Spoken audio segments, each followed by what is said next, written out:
So basically we have seen the basic commands in Linux yesterday, and I have given one exercise to install Vagrant, Oracle VirtualBox and Git on your machine. Anybody tried or any issues you're facing?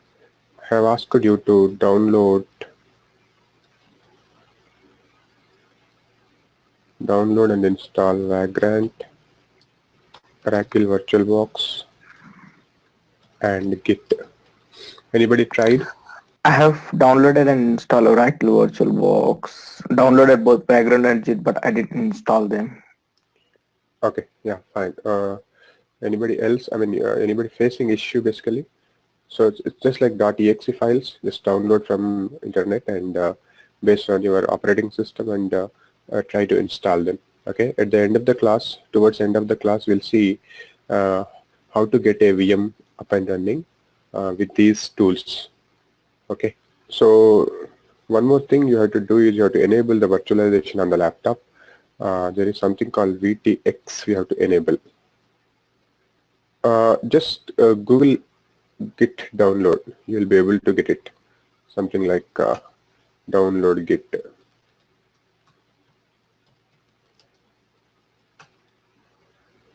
So Git downloads. So this will be your download. Windows and then 64-bit. So it is asking to save. So based on your operating system, just select this. Okay. The same way Vagrant, in the same way Oracle VirtualBox. And you may have to reboot your machine once you install all these things. And one prerequisite is we have to enable virtualization. So basically what are we trying to do here is create a virtual machine on top of the, we'll come to that. How do we get a VM up and running? Okay. So how do we enable virtualization on top of the laptop, right? So we have to enable the virtualization. How do we enable? So close all your application, reboot your machine. While rebooting, yes, while rebooting the machine, so it depends on the operating system, depends on the hardware as well. So just press escape continuously till you go into BIOS menu, basic input output system menu, and there is an option called virtualization technology, VTX. So this will be enabled or disabled. There will be two options. By default it is disabled, so you just have to enter. It will give options, enable or disable. You have to enable it, enable and save. I think for save it will be something. You press F10 and exit. Then it will it will come up with virtualization enabled. Then you can try creating a VM. We'll see how to create that, but just try these steps. First download all this software, then enable the virtualization. If you find some difficulty, just Google how to enable the virtualization. They'll give clearly with the screenshots, like reboot a machine, press escape, then how does the screen looks like, then so basically it's like there will be a graphical user interface and there will be a BIOS menu. You just have to traverse through it, and then there is something called virtualization. There you have to enable, disable. There are two options: enable it and save and continue. That's all. Okay. We'll see how to create a VM after some time, but now we'll continue with the basic commands. So yesterday we have seen some of the commands, right? So how do we list the files? What is the directory? So ls is the command to list, right? And ls-lrt to list, long list. Based on the time they are modified. rm is the command to remove a file, right? rmdir is to remove a directory. This is directory has to be empty to delete it. So to forcibly, recursively to delete everything, rm minus rf.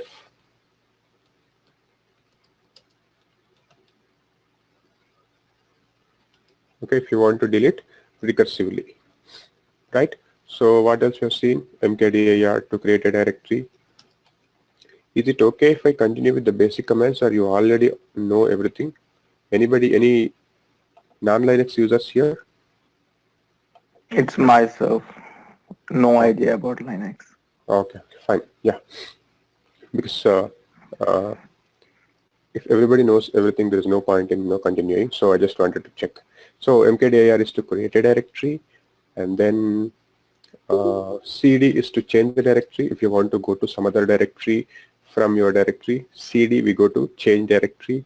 Then cd dot dot is to go one level up. Okay, and let us say you are in directory A, and I have we went then after some time I changed my directory to F. Let us say I am in directory A. Let me see 1 minute.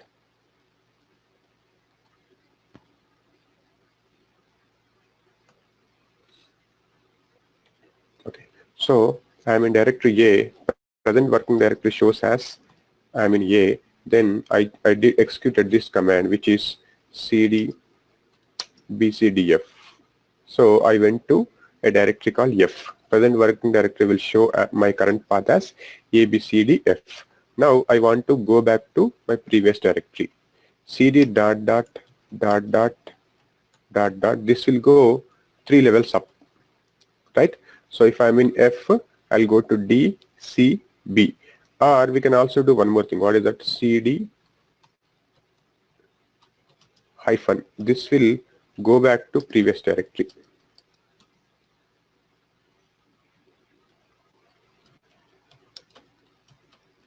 CD dot dot is one level up, right? This is one level up. CD dot dot slash dot dot is 2 level up. CD minus is to go back to the previous directory. You are in one directory and you change it to some other directory, and CD hyphen will take back to the previous directory. So this dot dot indicates one level up, another dot dot 2 level up, another dot dot 3 level up. Like that we can go to any directory if you are in some subdirectory. Okay.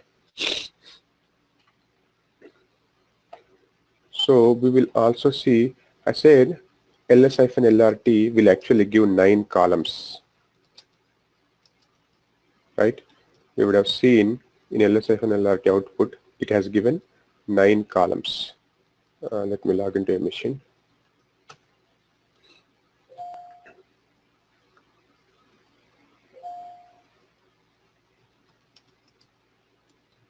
Don't worry about all these things. You'll learn all these things, how to log into a machine, how to execute the commands and vagrant and all. So for now, just focus on the basic commands, ls-lrt, right? So there are only 2 files, and let us say if I give ls-lrt slash, I'll get all the directories in the slash. So slash is like a highest point in the Linux, right? If you see, there are 9 columns in this directory. Okay. So what are these? What are these? What are these? And what is this? And what is this? So you know these are the file names. File names are the directory names, right? These are the files are the directories. And what is this? And what is this? So this D indicates that it's a directory. So the starting letter in the LSF and LRT output, D indicates it's a directory. Okay, hyphen indicates it's a file. So in a directory there can be several files or several directories, right? So generally D indicates it's a directory, hyphen indicates it's a file. Let us say I'll just create a file, touch/file. This will create a dummy file. If I do away again ls-lrt slash, so there is a file created in the end. If you see, this is the one which we created just now. And what is the first character? Hyphen indicates that it's a file. So D indicates it's a directory. So L indicates it's a soft link, that we'll see later. But for now, D is directory, hyphen is the file, right? Then there are something called permissions, RWX. Okay, we'll see them what are the permissions. Then we have something called to. Okay, this to indicates that number of files in the directory. Okay, so first thing is directory or file or symbolic link, the first character. Second character is permissions of the file. It will be read, write or execute. Okay, then we have user ID, then we have group ID. This is user ID, this is group ID, and this is the size of the file or the directory, right? And then the file, the date in which is modified or last modified or created, then the file name. So these are the permissions of a these are the columns of a ls-lrt output. There are 9 columns and these are the different attributes, right?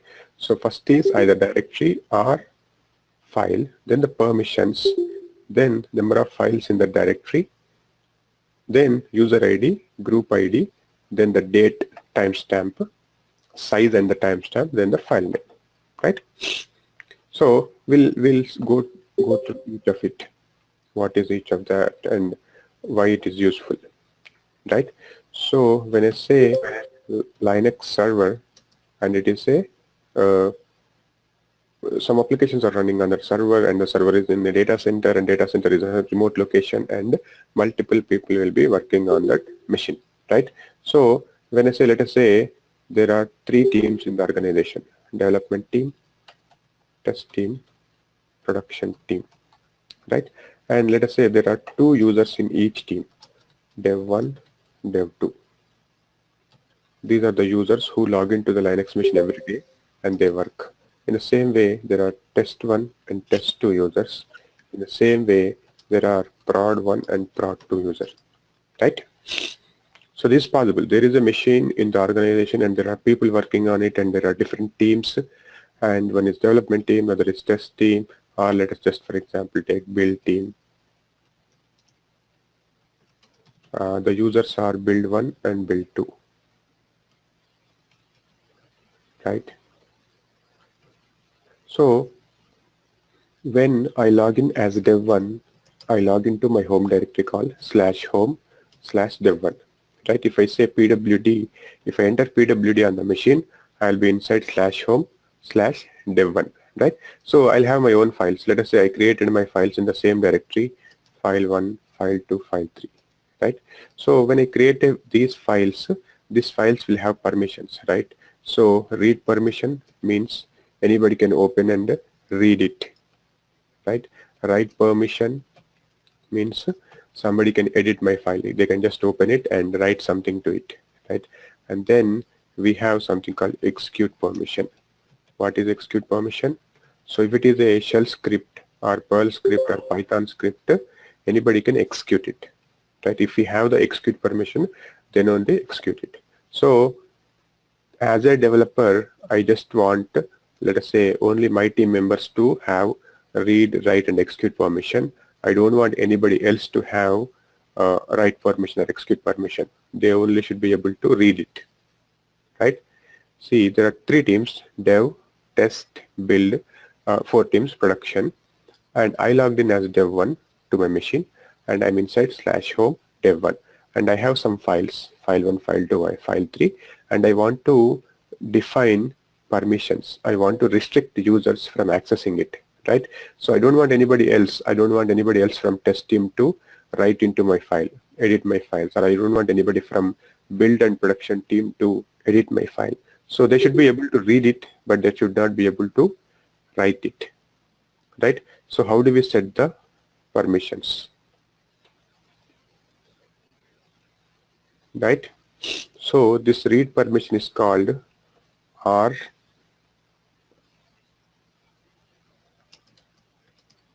This write permission is called W. So execute permission is called X. So that is what you see here. Read, write, execute, read, no write, execute, read, no write, execute, right? So what are these?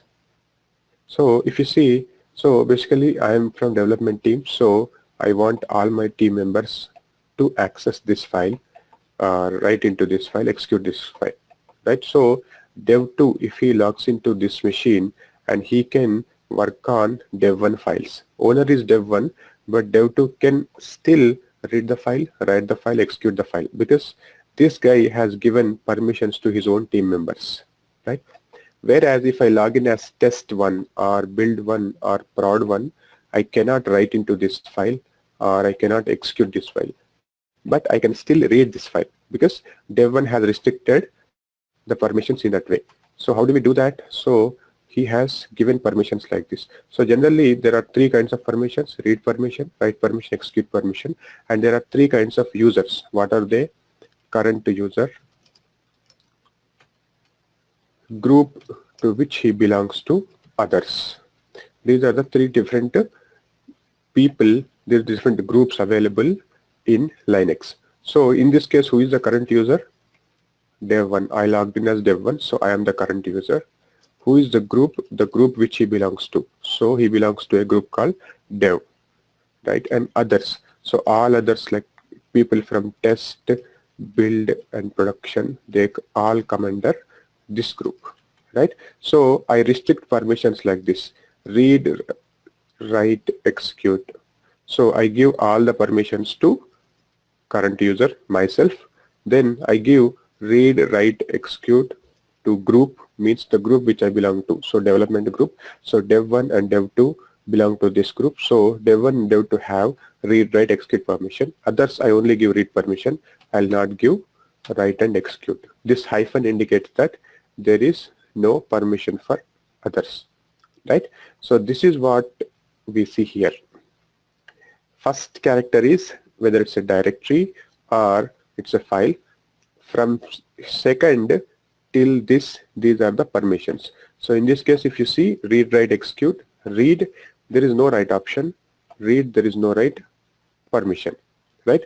So the first three characters indicates it is for the current user, whoever logs in, and these three indicates for the group which he belongs to, and these three indicates, last three indicates the permissions for the others. Others means other than the current user and other than the group he belongs to. So all others come under this category. Okay, so let us say I logged in as dev1. So what are the permissions I get? I have all the permissions. I can read the file, write the file, execute the file. If I log in as, let us say, dev2, so I am in which group? I am in group, because dev1 belongs to dev group, so dev2 also belongs to his group, so he will also get read, write, execute permission. Then let us say I logged in as test1. So when I logged in as test1, current user is test1. So what are the permissions he get? He belongs to which group? He belongs to others, right? Because he is not in dev, he is not in dev group, he is not dev1, he is into others group. So what are the permissions he gets? He gets these permissions. What are it? Read, no write, no execute. So there is only read permission.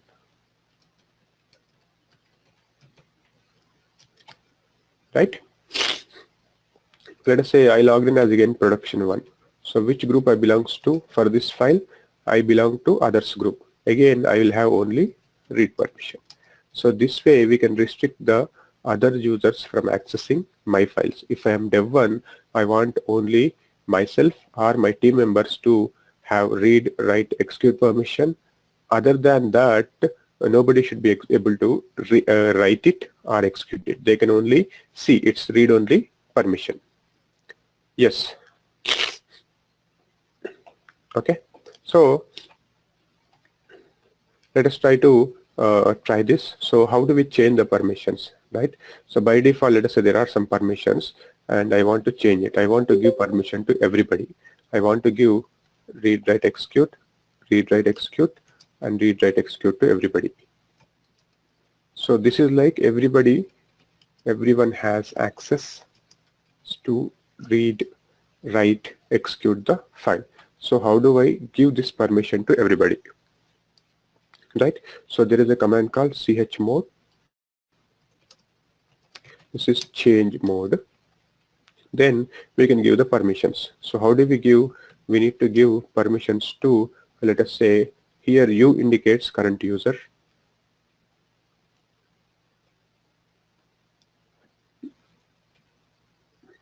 U indicates current user. G indicates group. O indicates others. Okay, so G indicates group, O indicates others, right? So we can give permissions. We have three kinds of permission. We have three kinds of groups. What is that? User, current user, group, others.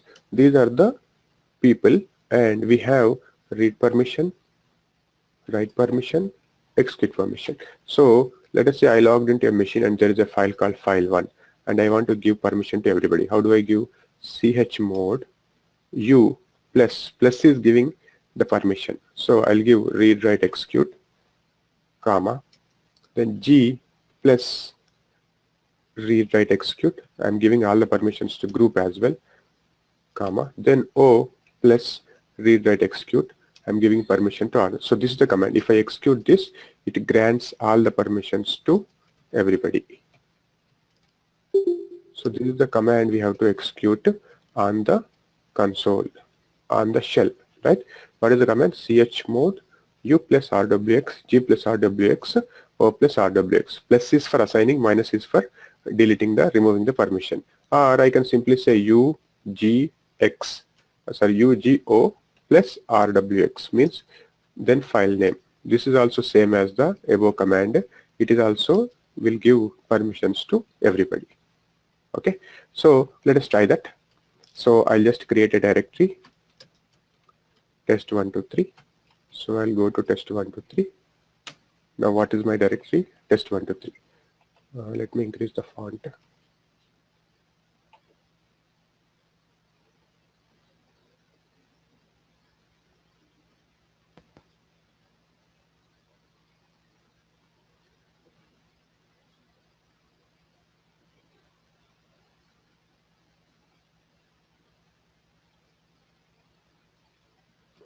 Okay, so I'm inside test/test123.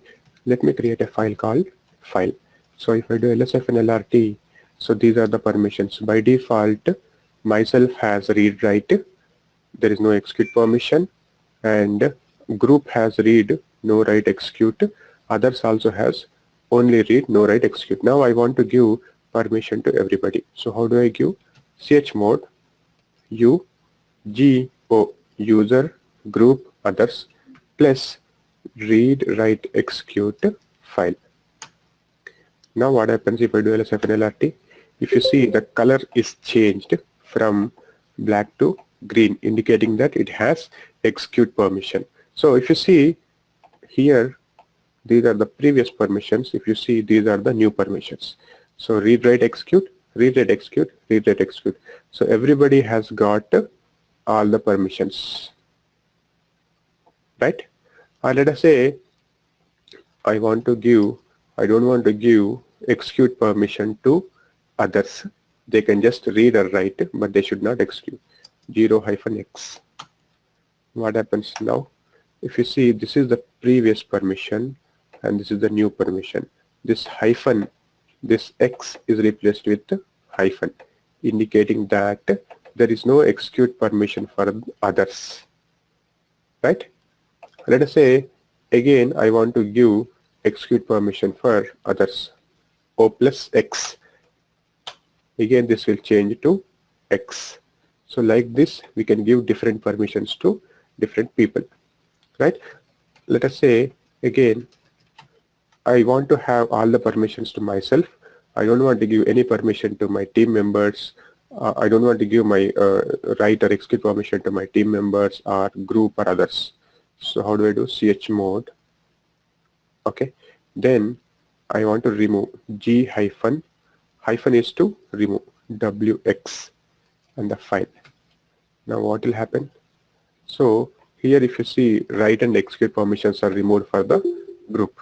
In the same way I want to remove for others as well. Now what is the permission? only current user has read, write, execute permission.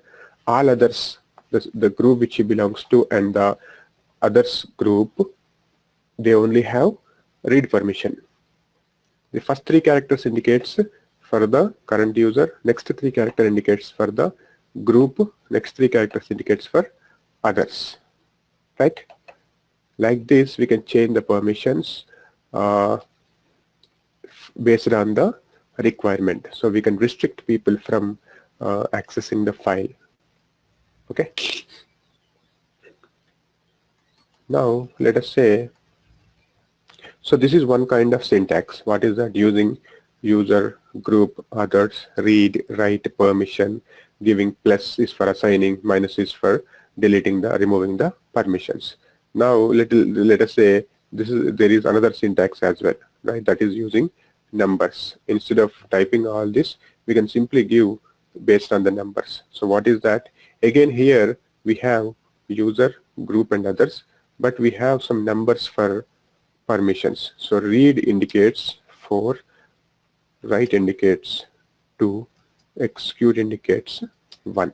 So if I want to give permissions to everybody, chmod, instead of ugo plus rwx, what I can give is 777 and file. This 7 indicates read plus write plus execute. 4 plus 2 plus 1 is 7. So if I give 777, everybody will get every permission. So what are the permissions we get? Read, write, execute, read, write, execute, read, write, execute. And let us say I give chmod 755 file. So it will be 7 means R plus W plus X, 4 plus 2 plus 1. So again that is read, write, execute. And 5. 5 means combination of which two permissions? Read plus execute. So no write permission. Right? Again read plus execute, no write permission. Right? Or let us say if I give chmod 7005. So what will be my permissions? Read, write, execute, because 7. 0 indicates that no permissions for group or others. Right? So let us try this. I have one file. So there are some permission. Now I want to give permission to everybody. What is the command? 777 file. So if I do again lsf and lrt, I will have all the permissions. Right? In the same way, let us say I want to give 744. What will be the permissions? If I do lsf and lrt, 7 is read, write, execute. 4 is what? As per this, 4 is which permission? Read, right?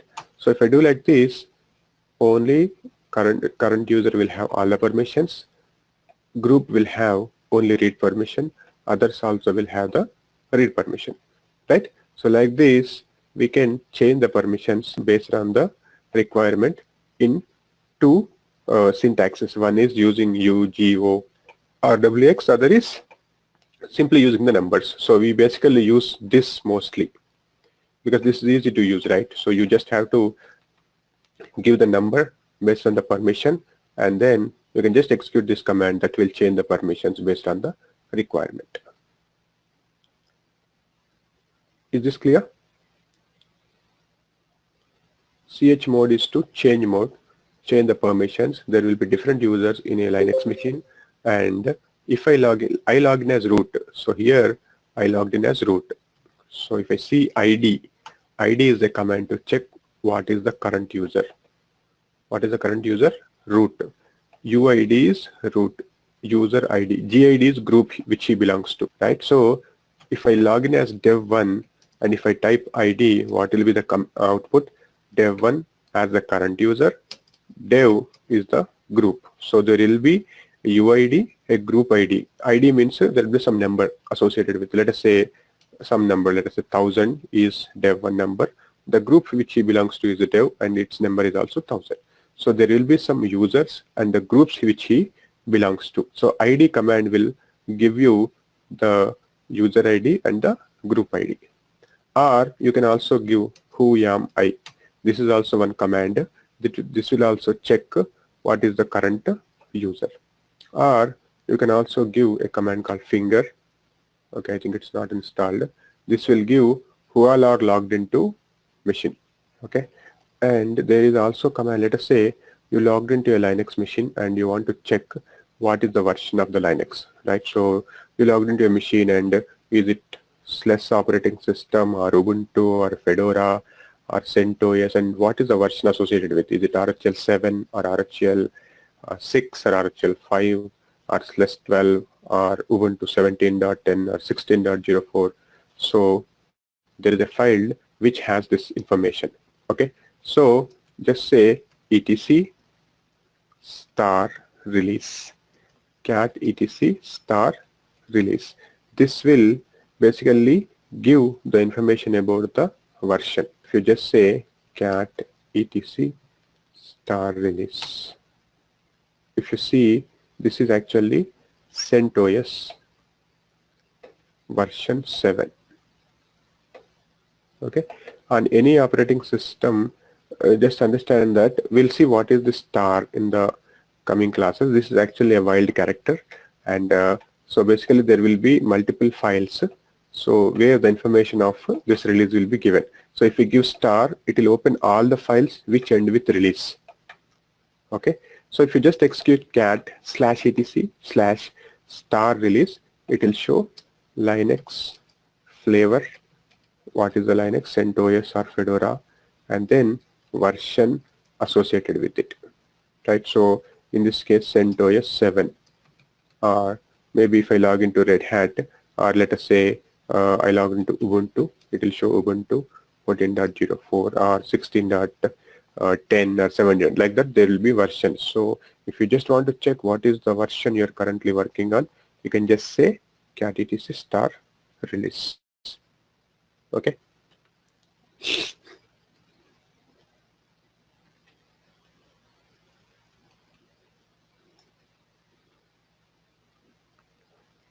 So when we let us say there is a remote Linux machine and I want to log in from here. So what are the commands we have to use and what is the tool we need to use?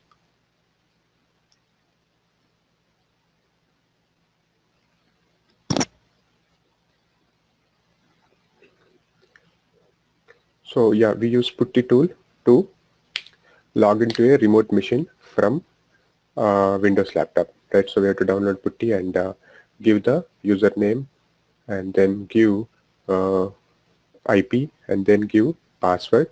So you just give your user host name or the IP address in the box, and then when you select telnet or SSH, and then it gives you the prompt for entering username, and then we enter username and the password. We'll be inside the machine if we give the correct password, right?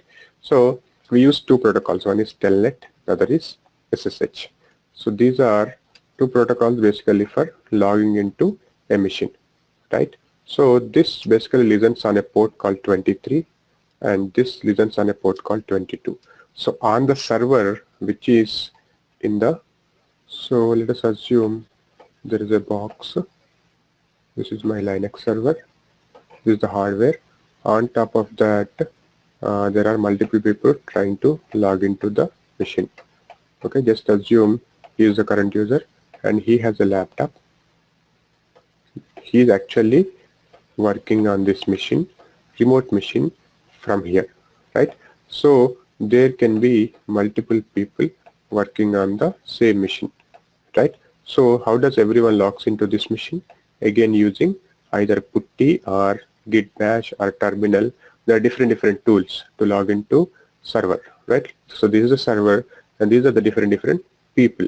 So he is, let us say, some user dev1 and test1, and he again enters his username and the password, and this machine has one IP, right? So that will be some number, something like 9.10.10.10. Then it has a username as well. It has a host name as well. Host name is the name of the machine. And then when he enters from here, he'll log into this machine. Again, when he enters from here, log into this machine. These are remote users who are working on a Linux machine, right? So on this machine has a huge RAM. This has huge processing capacity. This has storage attached, and everything, cables are connected. So this is in a big data center, right? So this machine is in a big data center. So this has IP associated with, this has host name associated with. When people try to log in, they log into this machine, right? So here, if people want to log into this machine, already there should be the packages related to Telnet and SSH should be installed, right? And the process or daemon should be running. So if it is Telnet or SSH, right?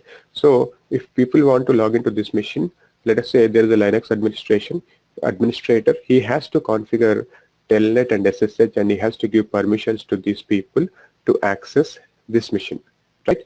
So these are called actually protocols, but there will be a daemon associated with. What is a daemon? What is a process? What is a program? Right?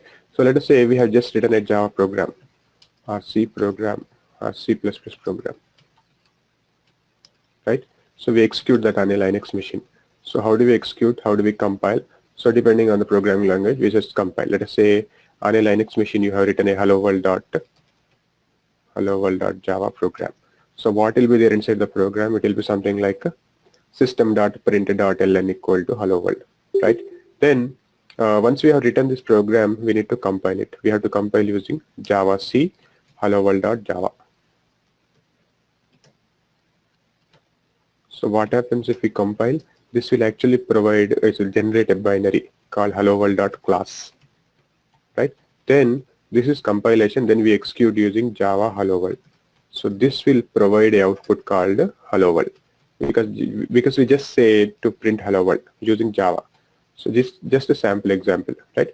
So in the same way, if you go to a real-time project, instead of hello world, there will be thousands of lines of code which will be executed when we say Java hello world, right? So let us say this program is taking 2 hours to execute.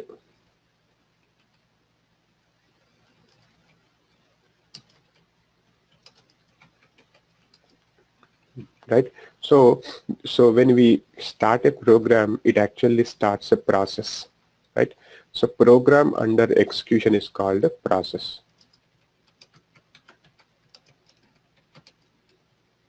right?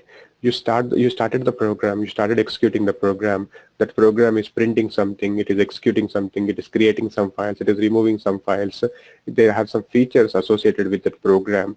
So people will be able to log into that program, or some website is running. So actually, when a program is running on a Linux machine, internally there is a process associated with it.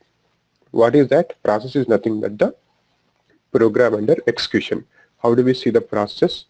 PS is the command to list out the process, right? If you just say, just clear the screen, and PS-EF will give list of all the process running on the Linux machine. PS-EF will list out the process running on the machine, right?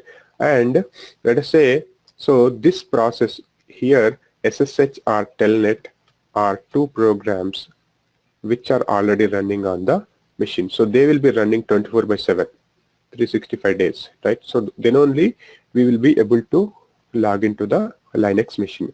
So this will actually not run in the terminal in the foreground, they will run in the background. So process running in the background is called a daemon.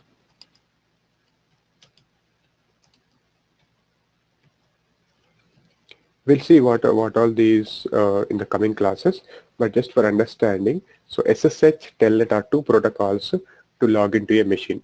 So if you're not able to log into a machine using SSH or Telnet, there might be a network issue, or there might be some problem with respect to Telnet or SSH.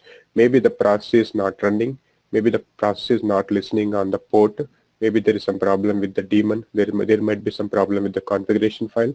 So these are the things which comes up if you want to debug, right? So the SSH listens on a port 22, Telnet listens on the port 23. So what is the difference? Why SSH is preferred? Because so when you, let us say you are working on this machine, right? So this is in Bangalore lab and you are working from Hyderabad, and you have given your username and password. So these all are connected over, let us say, wires, right? So this is a wire which is cable connected to the Bangalore lab, and you have given your username and the password. Let us say you have given something like root 123, and since if you use telnet, it is not encrypted, so anybody can hack your password. Basically we can see what is the password which you are typing, which goes through this cable, so it is not secured. Whereas SSH, when you send a password, it will not go directly, but it will go in encrypted fashion so that nobody can hack it. So that's the only difference between the telnet and SSH. Telnet, if you use telnet and the machine name, it will be prompted to give username and the password. And if you enter the password, that password can be hacked easily by anybody. But if you use SSH, the password which you enter will be encrypted and sent. So that's the reason why it's always preferable to use SSH. Okay. What is SSH and what is telnet? They are the protocols to log into a machine. So how do we log into a machine? Using tools like PuTTY. And what are the selections we have to do? We have to enter either your host name or the IP address, and then we have to give username and the password. Then we have to select either it is telnet or SSH. And when you enter the proper password, we'll log into the Linux machine. So there will be shell open where we can type the commands and execute and get the jobs done, right?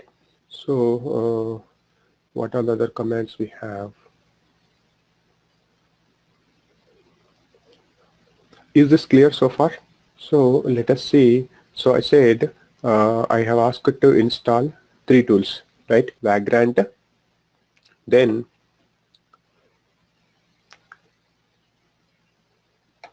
Oracle VirtualBox, Git, right? So what they do, and also ask it to enable the virtualization.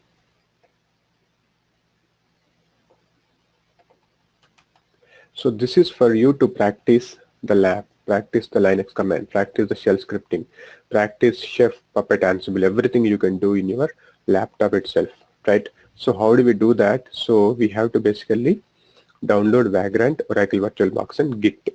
So this Git is like a terminal, something like PuTTY. So this is easy to use. That's why I've asked you to download Git. Once you download Git and in your start button, if you just say Git bash, it will open this kind of Git bash application. And if you just open, it will open a terminal like this, right? Then you can go to one specific directory, right? So what are the steps? First, open Git bash. It will open a terminal. Then once you have installed all these things, you have Git bash. Now what is Oracle VirtualBox? This is a kind of hypervisor, right? So basically what we want to do is we want to virtualize our environment, Windows environment, then create a virtual machine on top of that. So basically on top of Windows, we are creating a Linux virtual machine, right? So generally, how do you create a Linux machine? I'll come to that. What is Vagrant? How do you create a virtual machine, right? So we have installed Oracle VirtualBox, and there will be option to create a VM, right? Then generally we create a VM, then we give something like CPU, RAM, hard disk size, and all. Once we have given a VM will be created, but we have to install the VM. How do we install the VM? We have to download something called ISO. How do we install a Windows machine? If you want to install a Windows laptop, you have to get a CD or you have to get a USB with a bootable OS. Then we'll go through some steps. It will ask some steps like your time zone, username, password, etc., etc. If you have everything installed, maybe in half an hour or 1 hour, you get the machine ready. In the same way, Linux also we install, but we use something called ISO. Let us say it is something like Red Hat 7 SP1 x86_64. This is the hardware type .iso. So this is the installation media for Linux. You can simply download this from the net and install Red Hat. operating system on the VM. So this is Oracle VM VirtualBox. Once you installed, you'll get this kind of menu. Okay, so these are actually my VMs, virtual machines. So what does this do? This is actually a virtualization enabler, or you can say hypervisor, which is sitting on top of the Windows laptop that will virtualize our environment, and it will give a way for us to run multiple virtual machines on top of the Windows laptop, right? So now we have to go through all these things. What is it? You have to install Oracle VirtualBox, create a VM and give it a name, and then select what is your Linux operating system version and all these things. If you give, then it creates a template. Then on that again we have to install. So this is like a tedious process, right? So installing a OS. So they have come up with a tool called Vagrant that automates everything. Now if you have Vagrant installed on your machine, you don't have to do anything. It will do everything for us, right? So how does it do? So basically it has something called pre-installed images. Everything is done. You just have to download the image and get the VM up in 3 steps, right? We'll go to what is Vagrant in detail in the coming classes, but just for practice, now I'll give you 3 steps which you have to do. Okay, just install all 3 tools, open git bash,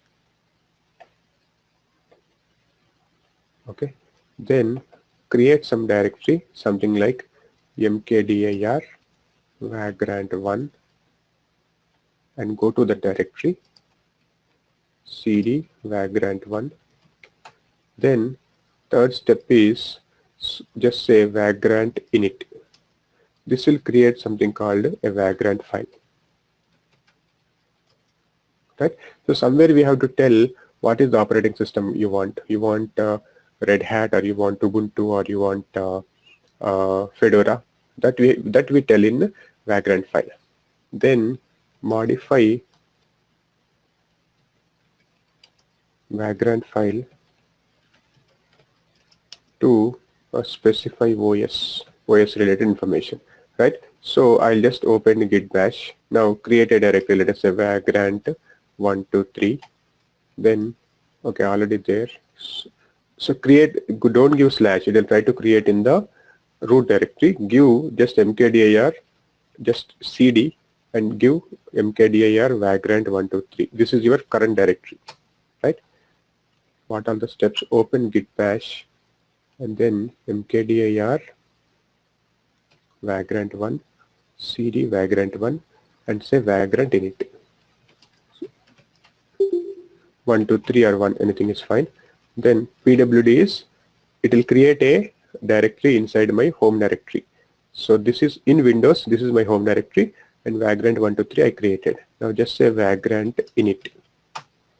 This will create a file called vagrant file in the local machine, right? Now just open this file using vi command. We opened the git bash, we created a directory, we changed the directory, then we executed a command called vagrant init that will create a vagrant file. This vagrant file we have to modify. How do we modify? We can open using Notepad++ and modify. If you're not comfortable with VI, because we have not covered VI, that's fine, but just open this vagrant file. And so there is something called config.vm.box equal to base, right? So this will change it to, what is that, config.vm.box is equal to, there is base, right? So that will remove that base and we'll say Ubuntu Xenial 64. What is Xenial 64? So every Ubuntu version will have a name. This Xenial 64 is a version associated with 16.04. So 16.04 operating system they call Xenial. 17.10 they call with some other name. Precise. There are different names for the operating system. So when we say Xenial, it will actually download 16.04. So I'll just modify this, delete this. Or if you're not comfortable, we can simply do using Notepad++ also. So what is the directory I need to go? C users, your home directory.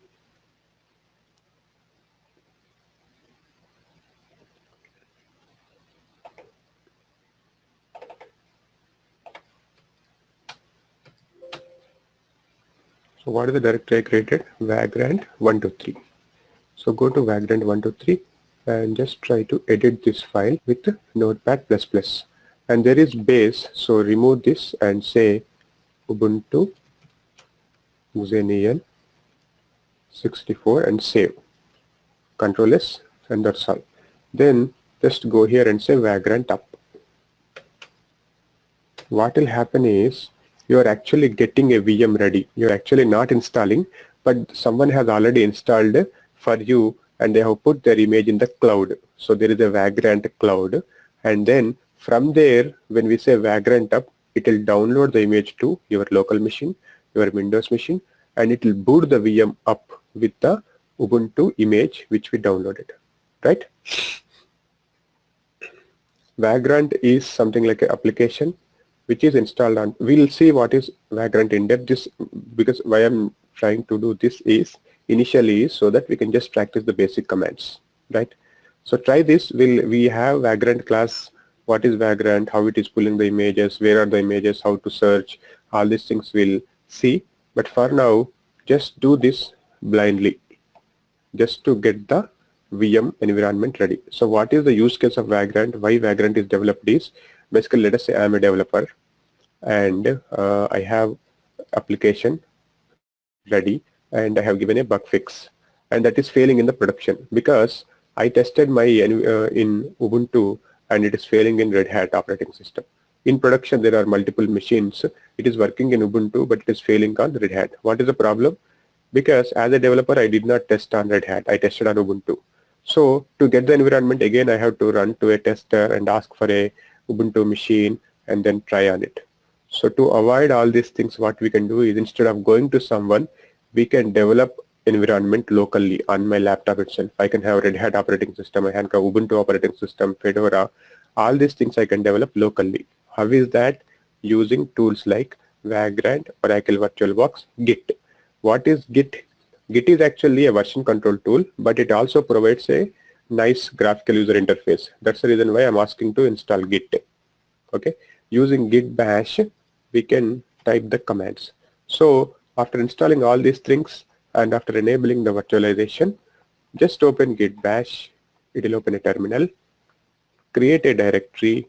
Go to the directory and say Vagrant init. This will create a Vagrant file. Why this is required? Because we have to tell something like install this VM. I want Ubuntu, I want Red Hat, I want Fedora. That we specify here. We can also specify some advanced things like I want this IP, I want this much RAM, I want this much CPU, but that and all we'll see later. But this will create a development environment, a lab inside your laptop itself.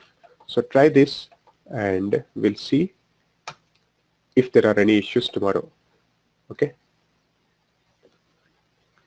Yes, Git bash is something like a terminal where you execute the commands. So actually when you say Vagrant up, what happens is Vagrant will read this file, which is my Vagrant file, and it understands that user has asked to install Ubuntu Xenial 64.